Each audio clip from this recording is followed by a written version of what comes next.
session. So thank you very much for being part of the symposium. And of course, whatever you want to tell us about yourself first, but at some point you have to tell us about the symposium also. So what order would you want to do it on? You want to first talk about yourself, please? You can tell us about this. Yeah. Sure, I'm happy to do that.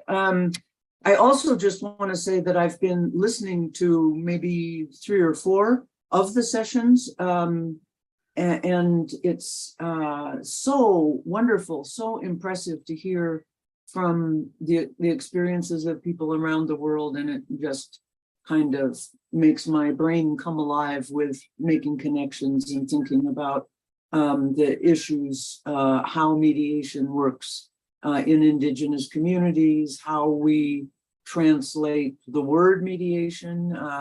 You know, I've heard a lot of probing about, is what's going on in those communities really mediation, or is it something else?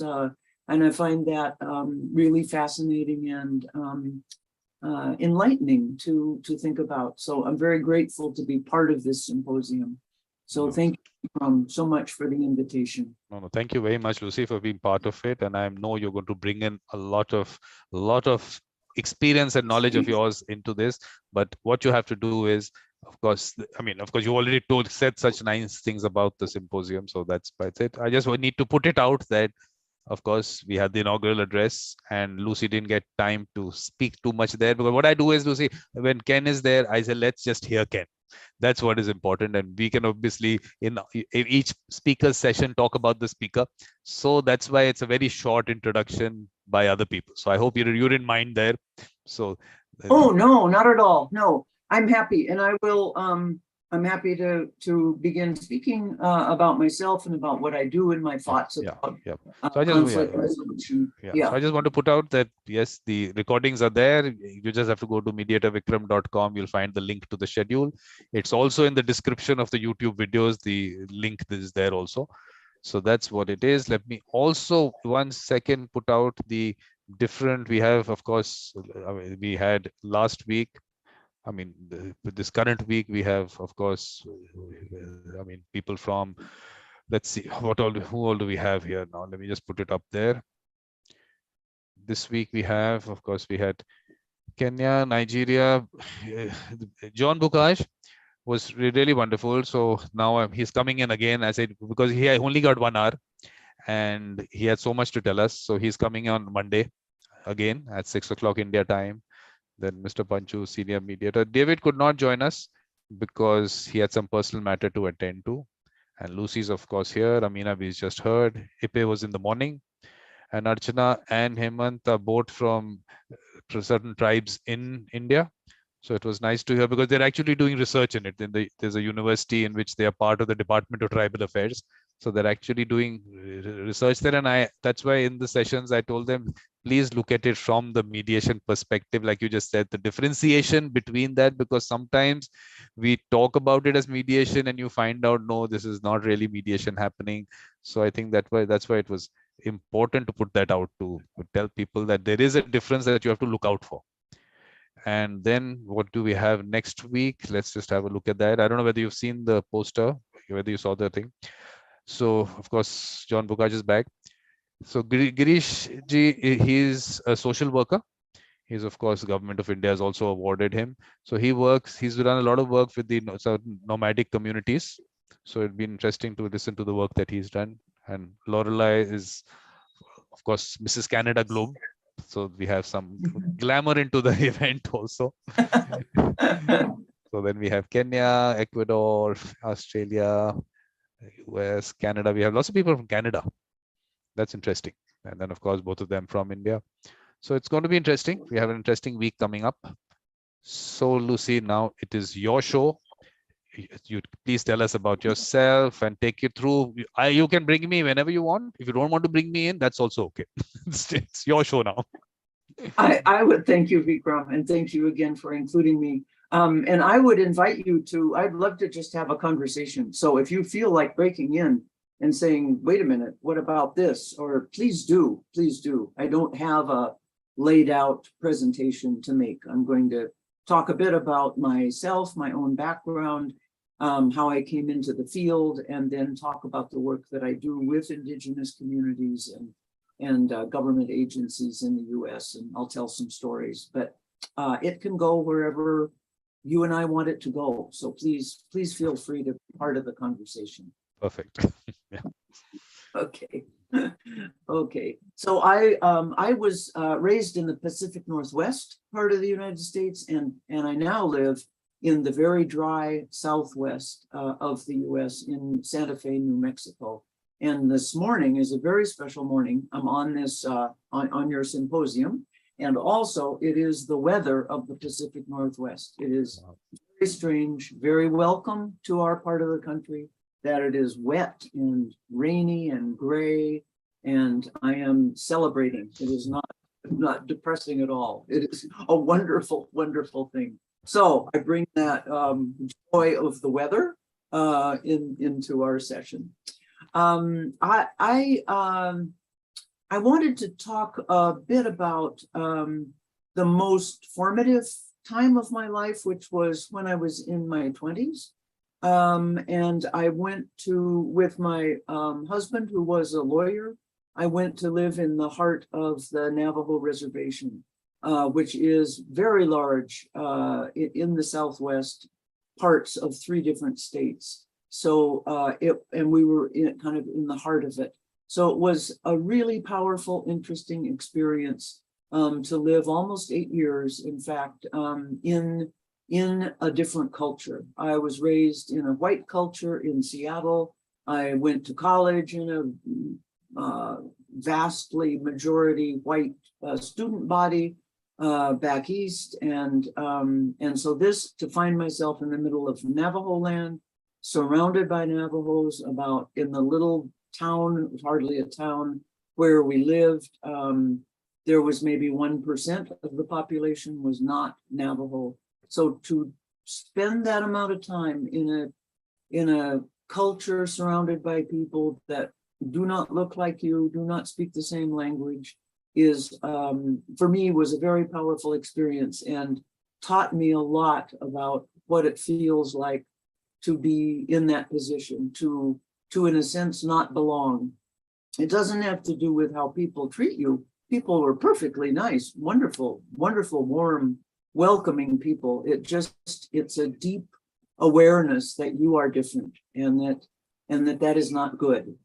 It's all so just to experience that, to come to grips with that, was extremely important in the rest of my life and the work that I ended up doing.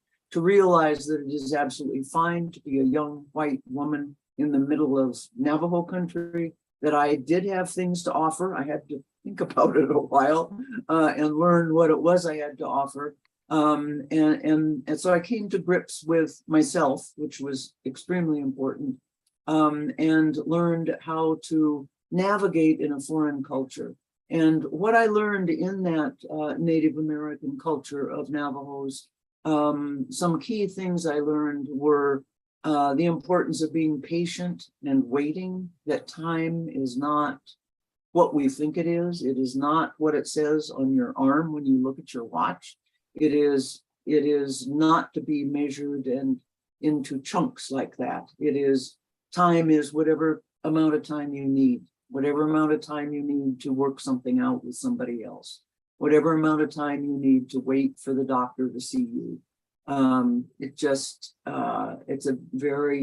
was a very interesting atmosphere to be in. I would say that I did see conflict resolution happening inevitably in all those years. And I'll just describe how the local government works, because it's interesting. There is a central tribal government like our government in Washington, D.C., that's located in Window Rock, Arizona, and that's where the president is, and the council, the legislative branch, and the judicial branch. But then each community has what's called a chapter house, and that's a local form of government. So it would be like our city council or our county commission. And when elections happen, or when there's any decision to be made in the community, everybody comes to the chapter house. It's just a simple, big one-room building. Everybody comes, sits down, and listens to what the issue is before them. We need to decide what to do about X as a community. And then there is a proposal. I think we should do such and such. People then get up and go to different corners of the room, depending on what their position is. And people move, then there's a lot of talking, a lot of waiting, a lot of milling around. And then there's a call again, go to the corner you want to be in that represents an answer to this conflict or this decision we have to make. That goes on, that can go on for hours and hours until everybody is in one corner. That's interesting. And, yeah, I found that so interesting. And my white mind is thinking, well, what if it never happens? Well, what if there's always someone in another corner? But it doesn't work that way. People know sooner or later they're all going to end up in one corner. And after enough talking, enough negotiating, it does happen. So, and that's how people are elected. So if you are elected president, it's unanimous. Eventually, it may have been hard to get there, but you can look out at that room and see that all your people are in your corner. So it's a powerful and interesting way, and it has to do with time. It has a lot to do with time.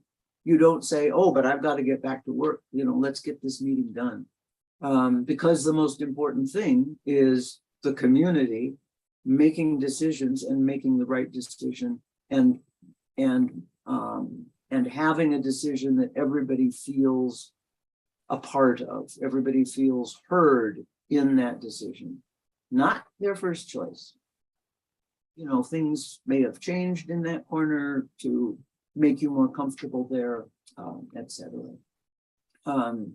Another thing I learned living there was about silence and the fact that that in general, and I guess I want to put a little caveat out there. I mean, I'm generalizing to a great degree about things you can't generalize about.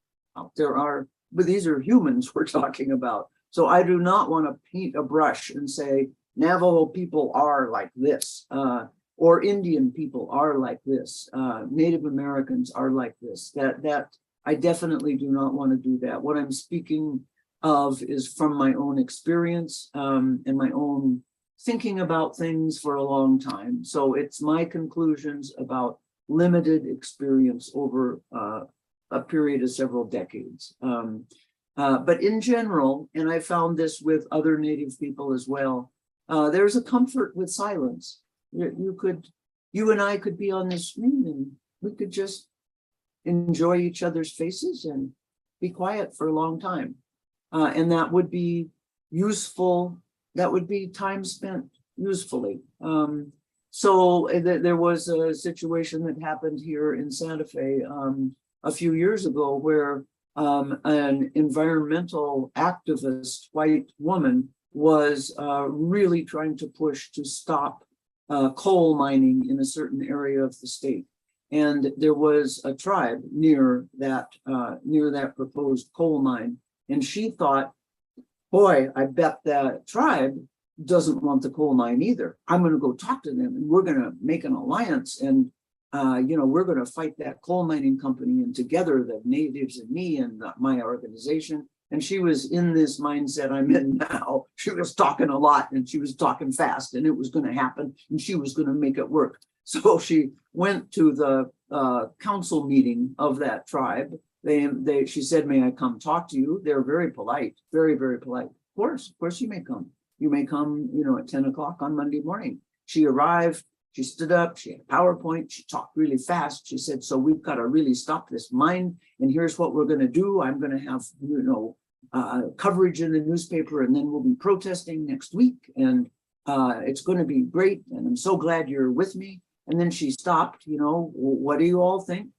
And there was silence. Just a lot of silence. And she was like, great, okay, I'll see you at the protest. And of course, nobody showed up. They were, and she was flabbergasted. She was like, my God, I went, I made my presentation. They didn't say anything, they didn't say anything against me. And then they never showed up. Well, how does that work? Well, that's how it works. They were being polite, and that was all.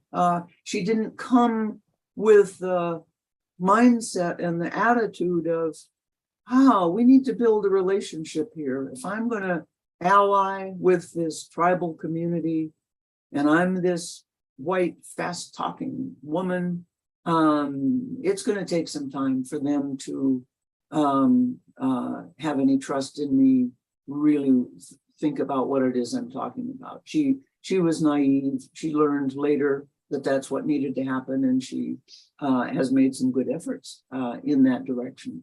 But there are so many common pitfalls that lead to more confusion and more resentment on all sides. And, so I see so many white people, government agencies especially, who reach out to try to work with a tribal community because they know they should, and it's part of their job description, and then they get a reception like that, or they get an angry letter back from the tribal leader that says, you've done what we didn't want you to do, or whatever. And the government people are mystified and hurt, and like, oh, these people, we can't get, you can never make them happy. Why? I don't understand. It's about, they don't understand because it's about the relationship. It's about the importance of building that relationship first before you approach with a proposal, a negotiation, a request, whatever it might be.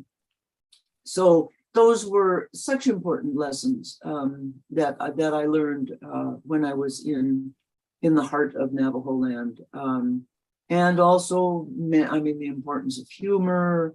I became close friends with many Navajo people, and whom I'm still friends with today. And the laughter is like none other when we get together about memories, about whatever. So that was a remarkably fortunate place I ended up. Ironically, I became a Head Start teacher of preschool children, and as I became an assistant teacher. I really had no particular training to offer. I was a college graduate, but with a degree in modern English and French history and literature. So that didn't work very well in the middle of Navajo land. And then I ran for Justice of the Peace, which is the local judge, the very most local judge in the white system, in the state government system of Arizona. So I actually experienced what it was like to be a judge and make decisions for people. I did not like it at all. It was very difficult. I saw too many sides. I saw too much gray. So when I moved to Santa Fe, New Mexico, which was over 40 years ago, so I've been here a long time, I eventually moved into the profession of mediator. It was in the days when you didn't need a certificate, you didn't need training, you didn't really need anything. You could just call yourself a mediator. And I came to realize that that's how I was put together. I just really liked to be in the middle. I liked to see all the gray in everything. Nothing is ever black and white, almost in my mind. Of course, sometimes it is, but in the work I do, it never is. There are many, many sides. Really important to understand all the sides. Important to take our time. I'm just and I do believe that mediators are born, in a sense, not made. They're just put together like that. And if you're not put together like that, and you're supposed to be mediating, it can be very frustrating because you're like, whoa, wait a minute, people are right. Well, what? So anyway, I'm very comfortable in what I do. I really enjoy it. It's deeply meaningful to me. And I'm still at it. Vikram, thoughts, or do you want to? I'm going to give some stories about work I Yeah, do. please. What I was thinking was that for a minute, let's just put up where the Navajo Nation is, just so that people Oh, that have. would be great. I Yeah, so thought to myself, I should have done that. Oh, I this think, is okay. So this is where the Navajo Nation is. So yes, yes, basically, you have New Mexico here, and you have Las Vegas. People would know Las Vegas. yes, right. That's right. It's not far from Las Vegas, right? Not far from the Grand Canyon. And it takes up those what we call the four corners, where they're right there in the middle, where there is that cross of faint gray lines. Those are the states. And it takes up it takes up that whole corner of New Mexico, Arizona, and Utah. So it's quite large, quite large. Oh, thank you so much for that. And it's a high desert plateau. So it isn't like you see in the Western movies. It isn't cactuses and a lot of sand. It's another climate zone that is high and dry. Yeah, thank you for that. Just to get an idea, we know where we are. So at least. Right. And we're not far from Mexico. New Mexico borders on the country of Mexico.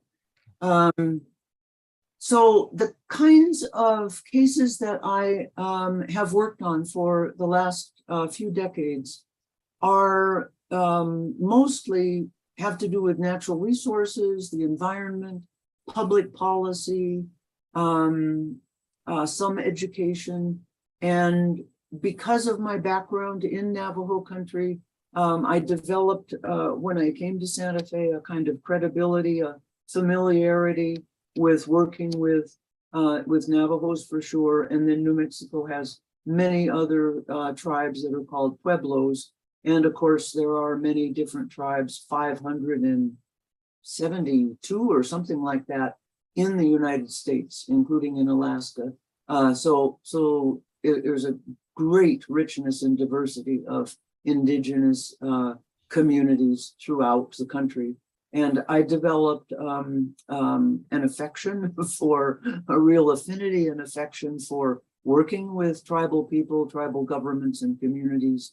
And so my practice has almost always included indigenous people in some way or other in the conflicts that I help resolve as a mediator.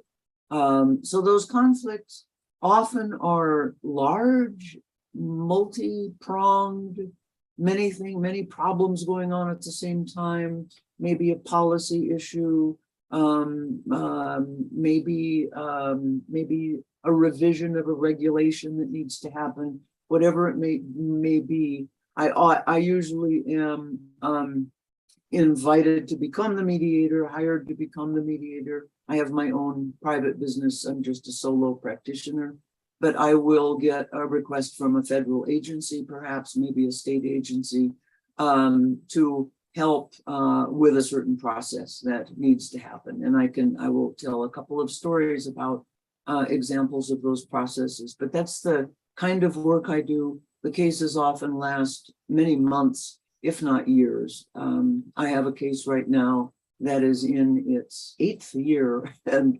probably has 3 or 4 more to go. And I'm just hoping I last that long. I don't want to retire. I don't want to leave those people. I'm so fond of that group. So it's a different kind of mediation from what a lot of people do. It's not 2 people arguing over the custody of a child, or you stole my car, or it's in it. And I have nothing to do with the courts. It has nothing. It's a separate, independent process.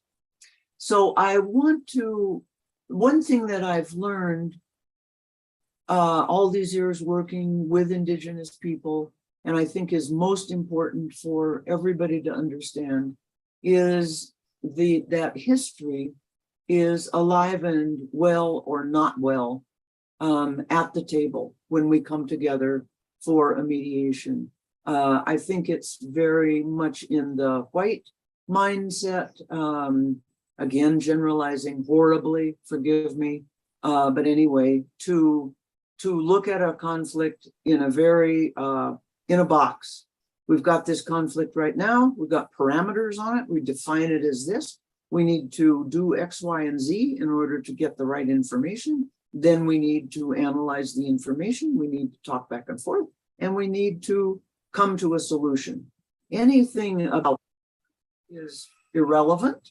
There are mediator training that will tell you, the past is not relevant. This is about who we are right now and what we're resolving right now. I cannot disagree with that more when probably working with anybody. So again, many of these kind of rules I'm talking about or suggesting are just good human rules. But in particular, where I learned about this particular one was working with Indigenous people. The history of colonization, and that's a nice word for it, abuse and aggression, some would say genocide in this country of Native Americans back in the 1800s was horrific. And that is not that long ago. And in a tradition like many natives have of passing on history and important stories orally, those stories get passed on orally. They are just as alive and lively today as they were when they happened. So I was hired by the Bureau of Indian Affairs, part of our federal government that governs and deals with Native issues and needs throughout the country. I was hired by we call it BIA, to mediate the revision of regulations for boarding schools for Native Americans in the country. Those boarding schools that we hear terrible stories about now in the past still exist. We assume that abuse is not happening now. It is certainly a very different kind of experience I'm hoping for, and I believe for natives who go to boarding schools now. But because of the rural nature of how many natives live, it is necessary for them to go to a boarding school in order to get an education. So those schools have all kinds of regulations about how their budgets work, about civil rights of students, about parental rights, about a lot of different things. And these regulations needed to be revised. So the BIA had created a negotiating table. They wanted to revise these regulations, not just within their official federal agency. They wanted to include the affected community in the revision of those regulations. So this is called a regulatory negotiation, where you're broadening the negotiation you're broadening that task you have to do to include those that are going to be impacted by what you're doing, which I think makes great sense and is a really good way to do it.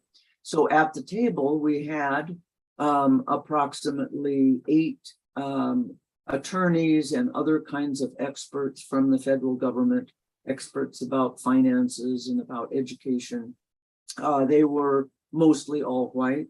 And we also had at the table mostly all Native representatives of the communities that that sent children to boarding schools. We had a janitor at a boarding school who was Native. We had a grandmother whose children were in boarding school. So we had representative natives from those communities at the table. I am the mediator. We have 6 meetings. This is a rather limited time frame for all of this work. There was a lot of pressure to get it done in a certain period of time.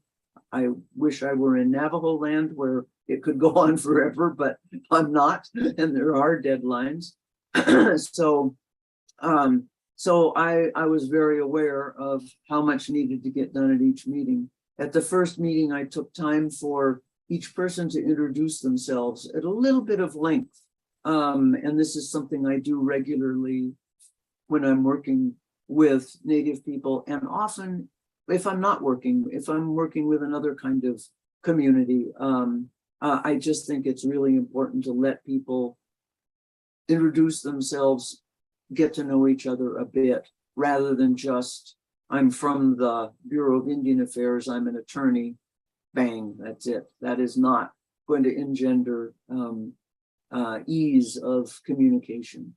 So I let everybody introduce themselves, maybe five minutes each, which is really quite a lot of time to introduce yourself.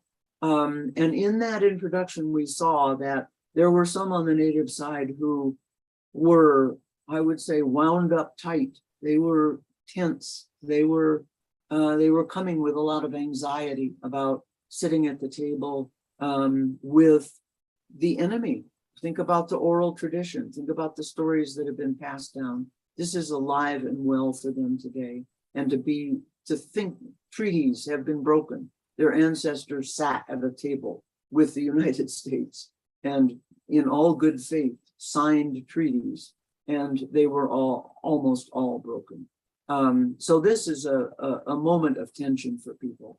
I will just kind of cut to my point here. There was one woman, I will call Louise, and Louise was from South Dakota, and she told at that first meeting and then repeated it at the second meeting and the third meeting, the story that she had been passed down to her, that the United States Cavalry had brought blankets to her tribe that were laced with smallpox.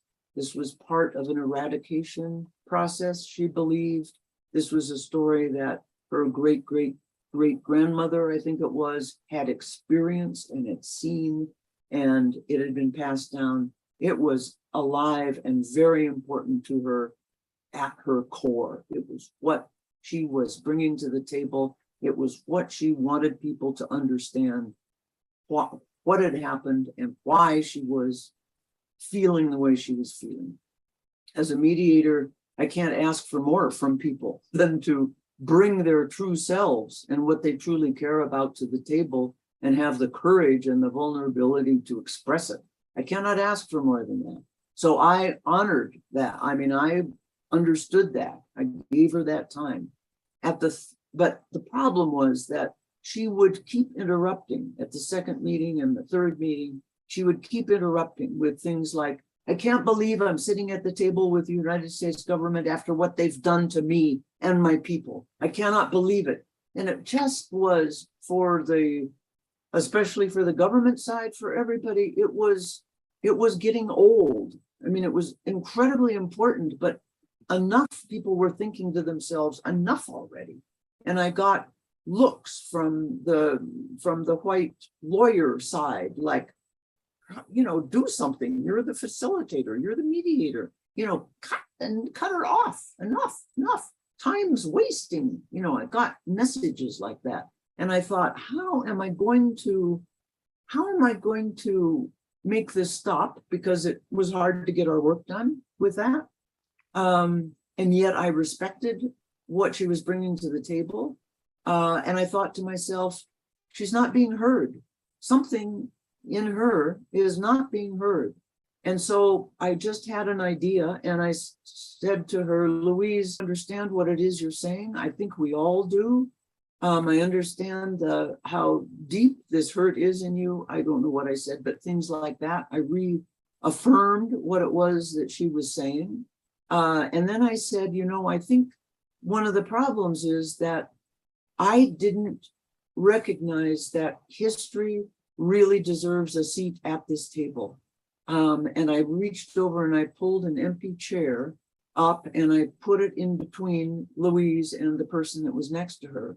And I said, I should have done this in the beginning. And Louise, I apologize. We now have at the table in this chair, history. History does belong at this table. It is incredibly important that we all remember our history. And you have been doing that for us. And I appreciate that. And I looked at her, she was crying by now. She cried a lot. She had stopped crying and she nodded and she said, that's right. And she never brought it up again. And we managed to finish our job on time. It was by consensus. It needed to be unanimous. She very reluctantly agreed and signed the document making the revision of the regulations, unanimously accepted by this group of community members and federal government people.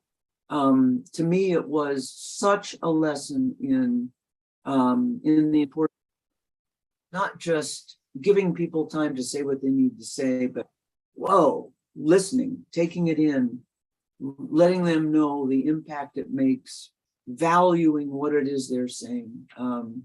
It was a really important moment for me.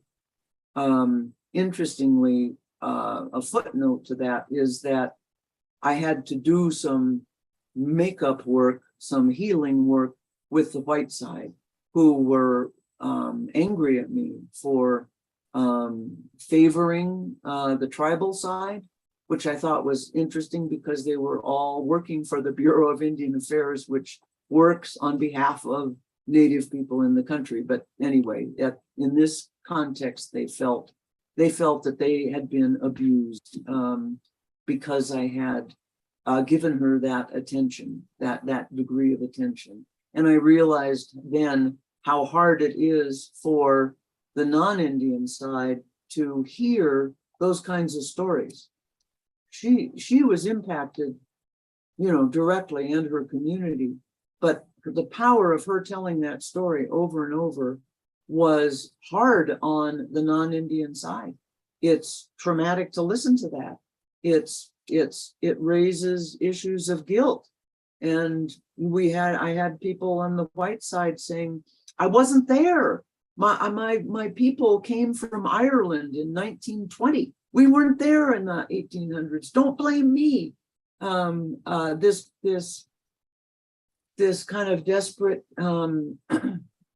struggle to separate yourself from the pain of what you're hearing, which I also have become very familiar with and recognize as a dynamic in the groups that I'm working with. So care needs to be taken for those on all sides when it comes to issues of painful history. Absolutely. That's interesting. I mean, it's good to hear your personal experience on this. So we're waiting for more stories. I'm listening. Okay. Okay. I think let me check our time. No, we have time. With you, there's no issue of time because there's no session after yours. So time is not a problem. Time is not a problem. Okay, great. Thank you. I also, I wanted to also just talk a bit about the connection that Native people often feel, that their place in the world, their worldview is markedly different from the Anglo-American mainstream worldview. Again, gross generalizations, but in working as a mediator, I think it's really important to understand the radically different assumptions that people are coming to the table with.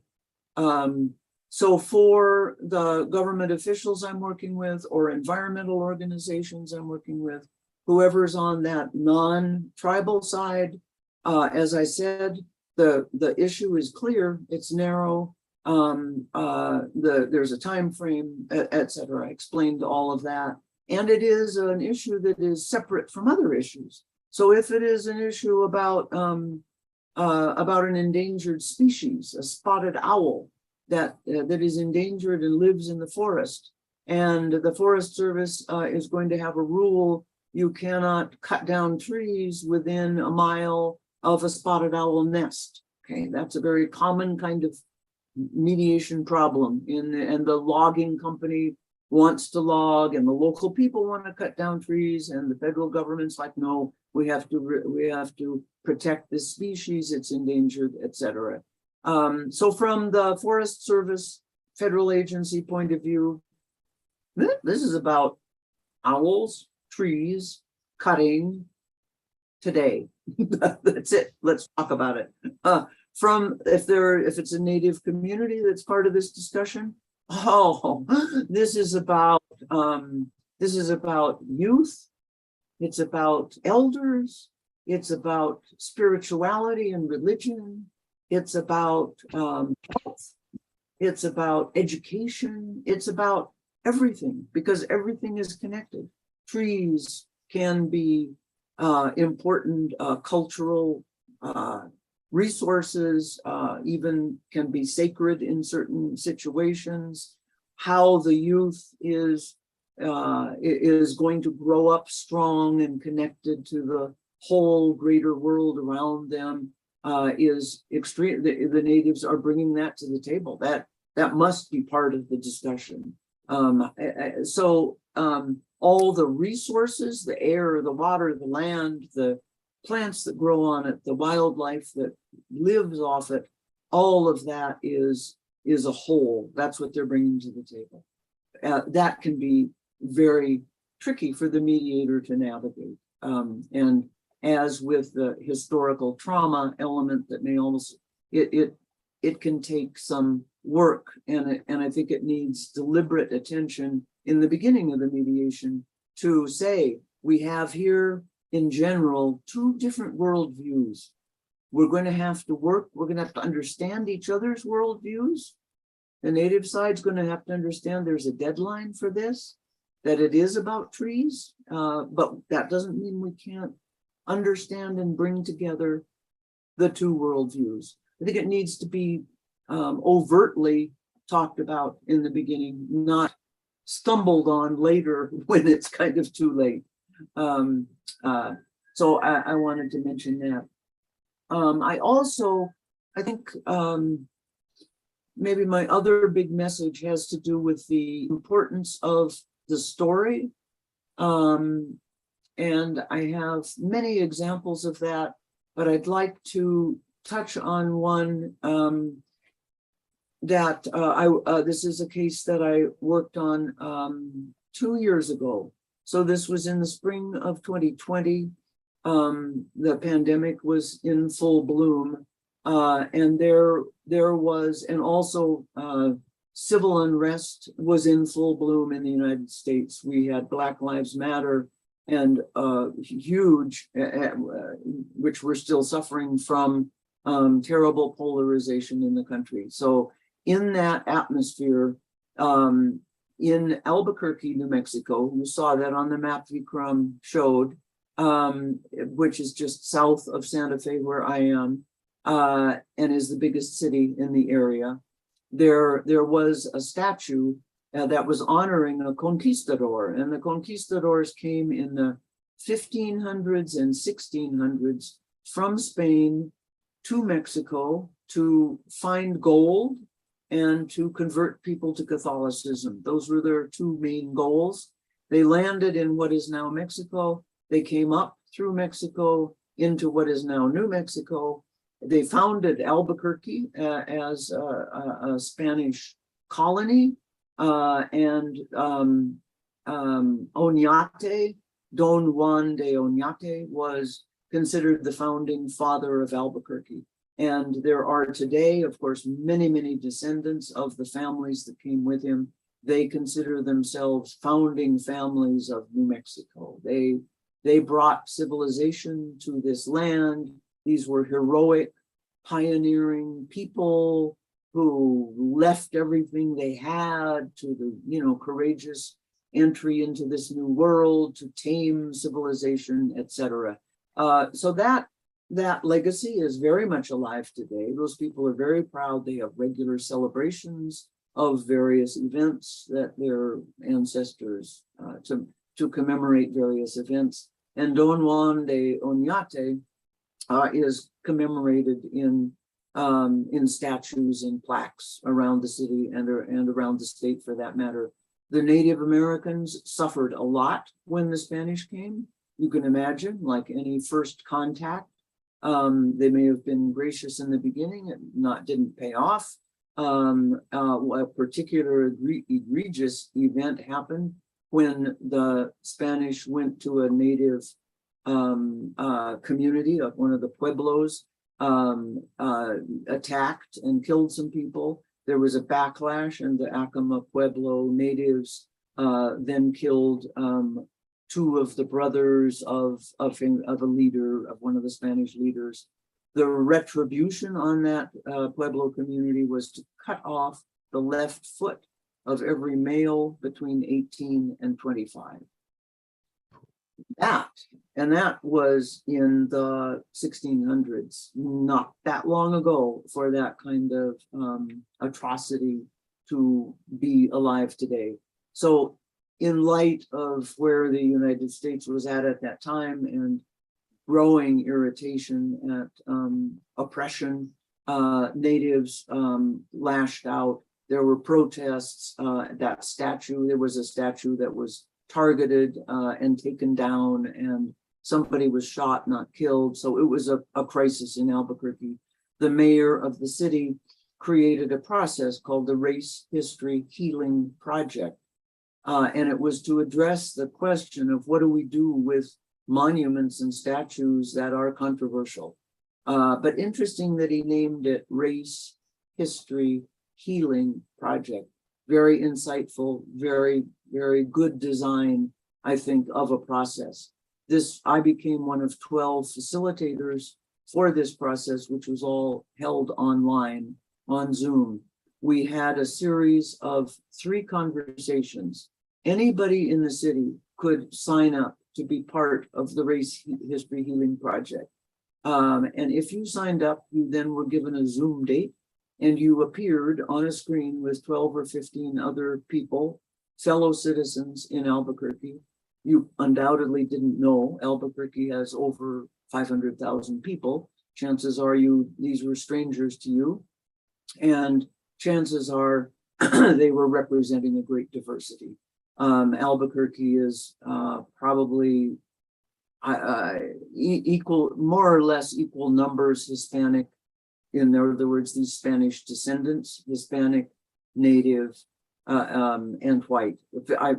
Hispanic and white, more or less in equal portions, fewer number, but significant number of Natives. So as a mediator, and I'm co-mediating with a mediator of color, either Native or Hispanic. And we had then on the screen in front of us a very interesting mixture.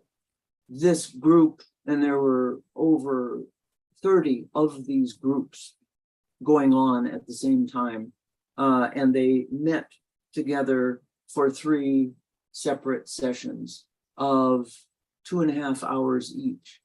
At the first session, it was explained that although everybody probably came because they were upset one way or another about the statue, we were not going to talk about the statue until session number 3, until the 3rd conversation. In the meantime, we were going to get to know each other and talk about ourselves, about history, about the place we live. So that first session of 2.5 hours focused on 2 questions, a short kind of icebreaker question, which was, what is your favorite place to go to in the greater Albuquerque area? Oh, I like to go up on the mountain where I can see. I like to go home to my pueblo where my grandma lives. I like to go to the park. I like to go to the museum. And people talked a little bit about why they liked that so much. And you could see on the screen, you could see other people who everybody was pretty skeptical in the beginning. How on earth is this going to work? How am I going to get my point made? Am I going to win? And people began to quiet down. Oh yeah, I love that place. I've been to that mountain. Oh yeah, you could see that going on in people's minds. Then the focus question, which took the rest of the time, a good hour and a half probably, was think of your first memory of difference. And when you hear that question, you're Vikram, you're thinking, I know you are right now. I'm thinking of mine. The first time you, undoubtedly as a child of some age, you realized there was such a thing as difference. You realized you were different. You realized someone else was different in whatever way. And we said, whatever way, it may have to do with race. It may have to do with disability. It may have to do with whatever difference struck you. And then we asked each person to tell that story, and to take as long as they wanted to tell that story. And it was incredibly powerful. And it was so impressive to me that people participated with wholehearted participation.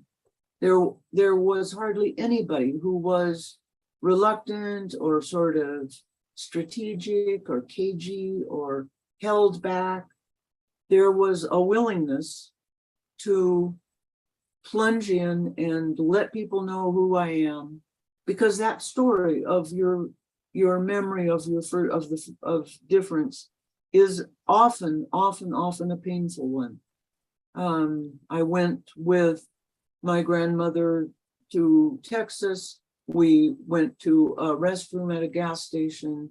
It said colored and not colored. We were Spanish and she was dark-skinned. I was lighter skinned. I didn't know. I was 7 years old. I didn't know where to take her. She couldn't read. I didn't know what to do. And the way this man in his 60s told this story, this kind of tough Hispanic man, was heartbreaking. It was heartbreaking for him. He was tearing up at the memory of it, how painful it was, how he felt as a 7-year-old. What am I? Who are these? How does this work? And others, as each story unfolded, people were inspired to open up. It encouraged people. They encouraged each other to, I can tell this one, you can tell yours. It also, I think, made a really important point to everybody, particularly the white people on the screen, whose memory of difference probably had to do with seeing somebody of color, wondering what that was about. Their stories were generally not filled with pain. That's not news to anybody. I mean, that's what white privilege is about. So in a very subtle or not so subtle way, it gave that message.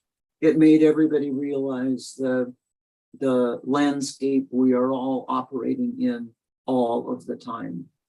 At the end of that session, we bid people farewell. We thanked them for their participation. They reflected a bit. They weren't allowed to talk with each other back and forth, that your time to tell your story was yours, not to be interrupted by anybody, not to be commented on by anybody. You couldn't say, well, when Albert, took his grandma to the restroom, I thought, oh gosh, it's going to be. You didn't make any judgment or comment or even support of the other person's story. It was a sacred thing. So there was this very strong feeling that we have shared something deeply important with each other. Nobody talked about statues. No one talked about polarization. No one talked about history except their own personal history. At the second session, we did somewhat the same thing, and the main question was, think of a value that is your most dearly held value, your most precious value inside of you, that governs a lot of who you are and what you do. What is that value? And then think to yourself, where did I get that value?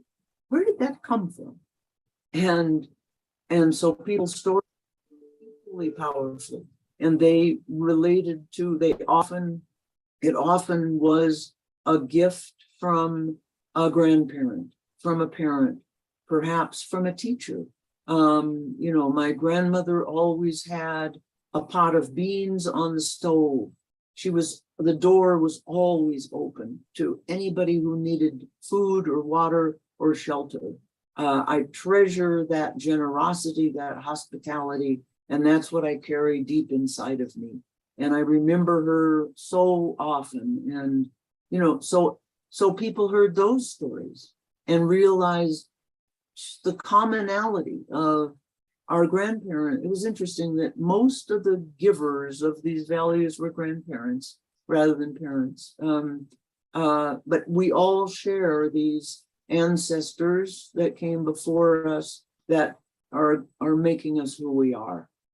A kind of maybe subtle thought about, you know, our history. Our history gives us values. But those values were so much the same. You know, they were honesty, openness, doing good works, empathy. You know, those were the things that people mentioned. And there was a lot of commonality. At the third session, we said, now let's think about how we commemorate our history in this community, in this greater community. What do statues mean? What, you know, and then we had a conversation among people. For the first time, people could really talk to each other in a very facilitated way. It was very structured. And it was extremely interesting. And people talked about what they thought about monuments. A woman said, I don't really like monuments. When I think about it, I can't think of any monument I like. So, you know, she's kind of thinking, how do you memorialize things people want memorialized? And people had ideas. I think, you know, a monument should be interactive. A monument should teach you something. A monument should make you smile. I mean, it was a very creative session. There really isn't a good end to the story because the recommendations went to the city council and the city council didn't handle it well. They themselves were divided. They themselves had not been through this beautiful process. So they remained polarized and did not value the outcome of this process the way we all wished that they had. But to me, the outcome of the process was the evolution of those relationships, the fact that people forever who participated will see each other in a deeper light, they will feel that human connection. They will see that if they are native, the ancestor of the conquistador can be a really interesting, valuable person, if not friend, and that there is a common bond. So I think, and that power, what this is about is the power of storytelling, power of telling your story, and hearing with an open heart the other person's story. That is a lesson I learned in working with Native communities, that is extremely important to them. And that is how they begin things. And that is how they have enough trust to move forward with the enemy, whoever that enemy may be. So I'm going to pause, Vikram. I mean, also, Lucy, you want to throw some light on within the Navajo community. You did talk about, of course, their consensus building activity. Other than that, in relation to any other disputes or even criminal matters, is there something that you want to talk about there in the terms of processes and all? Yeah, I would say that I would remember a time when I met, this was after I became a mediator and I'm in New Mexico, and I was on a panel with a Navajo Peacemaker from the Navajo Peacemaker Court. And the subject was mediation. What is mediation? And I was kind of early in my career, and I was pretty clear about what mediation was. You know, the role of the mediator, the neutral person, letting the people make their own solutions, helping them, etc. And the Navajo Peacemaker described and actually showed a video of a Navajo peacemaking process, which is ancient and still is an alternative today. If people have a dispute, they can go to the Navajo tribal court, which is based on our court system, or they can go to Navajo Peacemaker court, which is the traditional way of resolving disputes. And I was fascinated. And he claimed, I shouldn't say claimed, he said that he was a mediator. This man I was on the panel with, Navajo Peacemaker, he said, yes, I'm a mediator too. After I had explained what I did, he said, yes, I am a mediator too. This is how it works. And then he showed this video. So how it works is that maybe it's a couple that is struggling with a divorce and there's some abuse going on, the husband to the wife, and she's angry, and they go to the Navajo Peacemaker court. And the peacemaker listens to what they both have to say.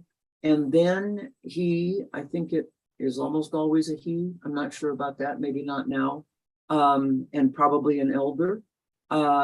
He makes a speech. And he says, you know, our history is a rich one, our traditions are such and such. We have certain deities, founding deities of our Navajo people, including, for instance, Yellow Woman or the twin gods, or, you know, he will invoke certain entities, and they are watching over us at all time. And when you abuse your wife, you are making Yellow Woman extremely angry because you are not living in the Navajo way. And the Navajo way is a peaceful way. So the peacemaker goes on making a rather harsh speech. And he may add, you know, and you on your part, wife, you know, apparently are not doing what you should do in a wifely way for the husband. And you should listen to your ancestors that have gone before you, and you should do things this way. And maybe there's some more talking among them. Maybe there's some apology that happens among the parties. And then the peacemaker basically is an arbitrator and tells him, this is what's going to happen. Husband, you're going to do such and such for your wife for the next 6 weeks and come back and tell me about it, or I don't know what, something like that. But interestingly, the man on the panel with me saw himself as a mediator. Yes, I help people come to solution in their conflicts, but it couldn't be separated in his mind, and in Navajo culture could not be separated from the spirituality, the history, all of this world that is part of that connection I was talking about, the connection to the whole. It could not be separated from that. And in a way, the mediator peacemaker was representing that wholeness to the parties, making them see you are just two people fighting in this much more important, bigger scheme of things. But in truth, in my mind, it's an arbitrator. Yeah, that's the differentiation we have to bring out, because it is so. used very casually, the aspect of mediation, but we have to bring it up because sometimes people just claim, okay, indigenous communities, there is mediation happening. Well, we need to bring this out as this aspect, because if you want to really promote it, and even in indigenous communities, you have to be able to, in some cases, you must have heard me talking about it, sensitizing those people who are actually doing arbitration, that maybe times have changed. Maybe you start looking at it from a collaborative perspective and looking at it as mediation. So I think that part of it is also important, because we just sometimes are not going to just take, like Ken was also saying, just don't take everything that indigenous communities do also. Maybe certain things that we feel that, okay, I mean, there is a certain discussion which can happen. Maybe things like the inclusion of women in the process as mediators or as participants. Maybe those are things, because I keep saying that, look, if you don't change, then you might stop becoming relevant. And we don't want you to be irrelevant, because as elders or whoever, I mean, I'm saying largely, of course, elders come out as people who are doing the process. Definitely that aspect is going to change. And then you have the other system outside, which is obviously the colonizers system, which is available if people start moving there. Because if you have arbitrary decisions that you give out, so obviously that will not be acceptable. So that, I mean, balancing it out, I think, is important for them to be able to get sensitized on this aspect. So that's why I I think can. so too. Yeah, Yeah. I think so too. I think there's cross-fertilization that can happen too. I think no reason a peacemaker can't decide to take on a bit of the mediator role. And perhaps mediators can not become arbitrators, but be a little more directive at times. The state of New Mexico struggled, has been struggling for decades over whether to certify mediators or not. Lawyers, of course, very strict process, pass a big exam, become an official lawyer. So a lot of people say we should have the same thing for mediators, some kind of qualifications, you know, to be able to say you are a mediator. And I was on part of a group that tried to figure out what those qualifications would be. And we gave up. This was probably 25 years ago. We gave up, and it hasn't been tried since, because what we ran into in a state like ours that is so diverse and so rich in culture, so many different people without degrees, without education in a certain field. I mean, to say you have to be either a social worker or a lawyer or a whatever, I wouldn't, I would not qualify under many certification programs. Or to say you need 10 years experience, you know, doing what? I mean, and we have in New Mexico, there are curanderas who are healers, Hispanic traditional healers who practice very special kind of healing. It may involve herbs, it may involve smoke, and you know, I certainly don't speak to that as any kind of expert at all, except that it often it works, and people are devoted to curanderas as healers. And they can work with conflicts, and they can help people get in a spirit where they can resolve their own conflict. Is a curandera a mediator? If, you know, how, then what do the qualifications look like? So we just gave up. So I think although it's important to distinguish a mediator, an arbitrator, a judge, a negotiator, yes, we need to be clear about that. I don't want to have the mediator tent narrow. It's only us people that went to college that, you know, that is not right. That's exactly what I'm trying to fight. This is exactly, look, when I keep saying, you hear the whole colonizer thing, the whole concept is we will decide whom you sit with. I mean, come off it. If you're going to get into my house and decide whom I'm going to sit with, if I have to, we have to sit together to resolve an issue. So we just have to get that out of the mind. This is not that. In the session with, I think this was Grace, where I was talking about, tomorrow they're going to say we'll certify you as a mother. Only then you can become a mother. I mean, where does it end? What people to people connections are you going to keep regulating? So I think that part of it, I'm going to keep fighting that, because I want people at any, I mean, like you said, in terms of qualification, what does qualification bring? And like you were saying, that what are the elements which go into being a mediator? How many do you really know?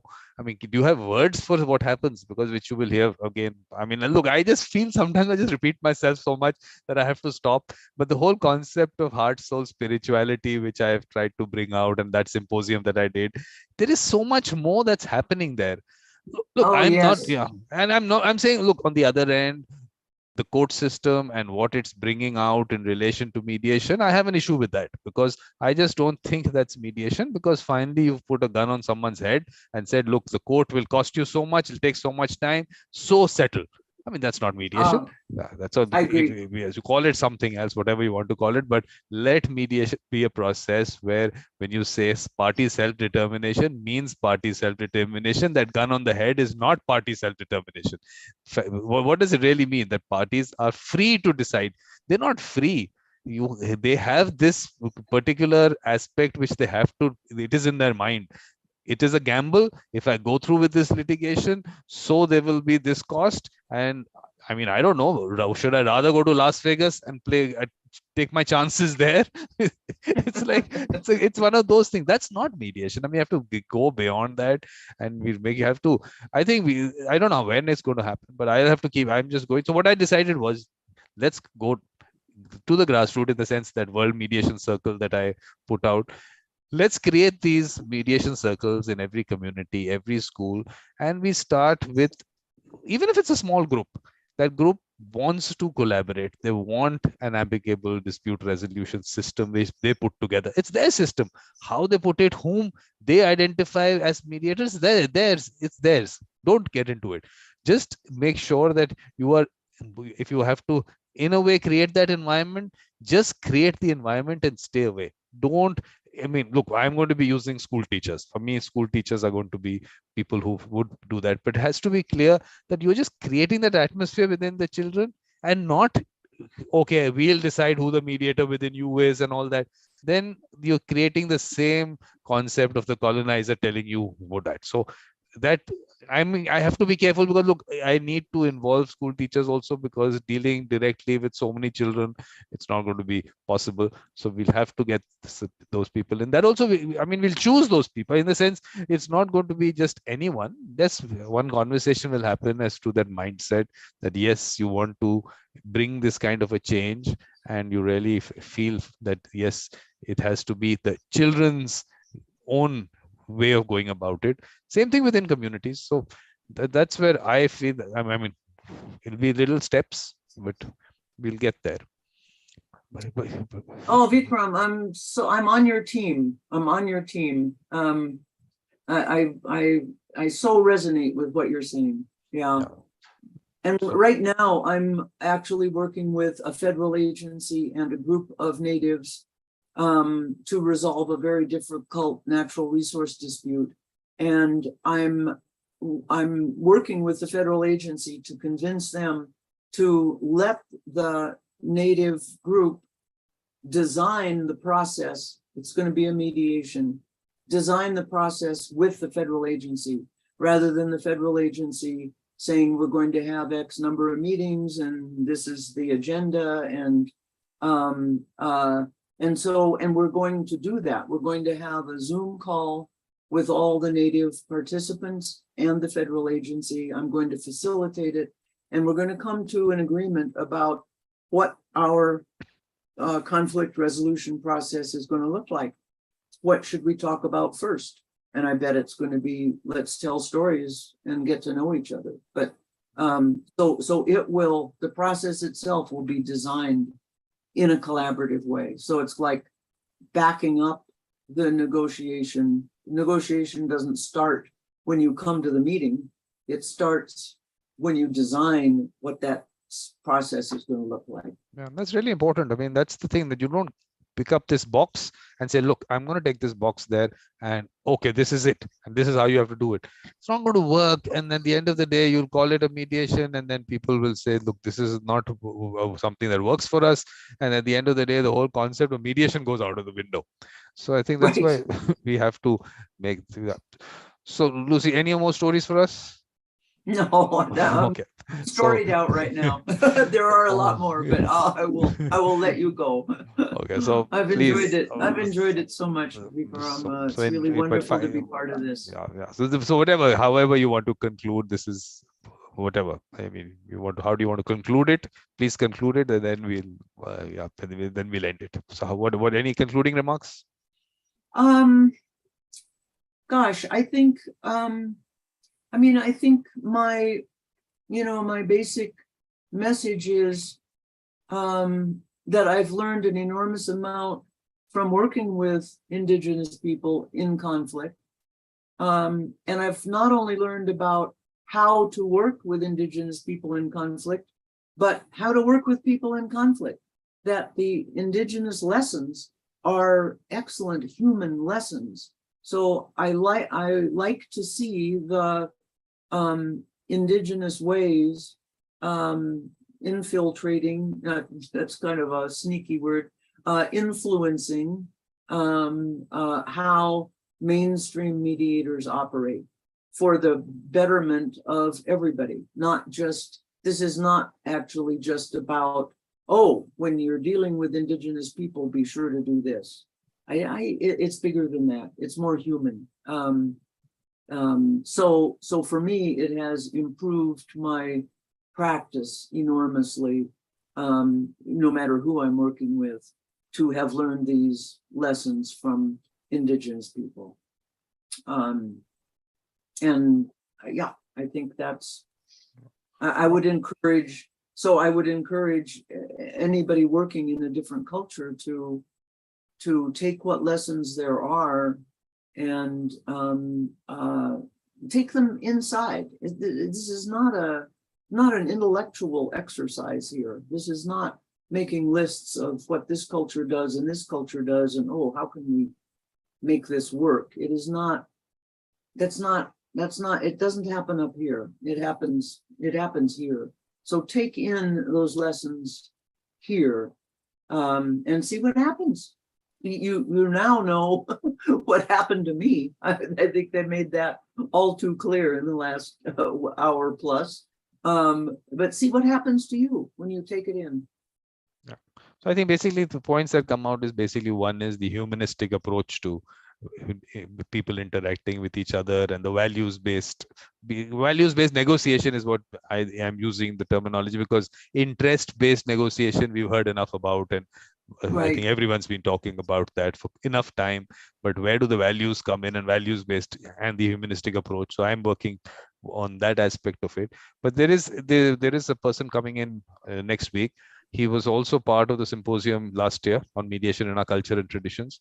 So he's from Israel, and he did his research on for the Jews who came from the Balkans into Israel, and he's trying to get this hybrid model going of the traditional mediator, which, whether it's a mediator or not, and all those aspects of, is it really an arbitrator kind of thing, and bringing in modern methods and whatever. He has his thoughts on that. So he's going to come in because I felt that he should be part of this symposium also.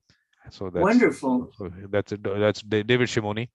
So he's coming in next week, and this is a discussion that we need to have, because, like I mean, we're not really trying to say, okay, this is a box at all. I mean, at all. Be it the traditional, what the communities do. Let's go dig deeper into each of them. So let's dig deeper, and let's not say, okay, we have this modern method, and this is how it works, and these are the steps, and you have to take this. So definitely not. So what can you bring in from each of them? We should have those discussions, and let's see where it goes. I'm sure we'll work out some good system there. So Lucy, thank you very much. And thank you, And Vikram.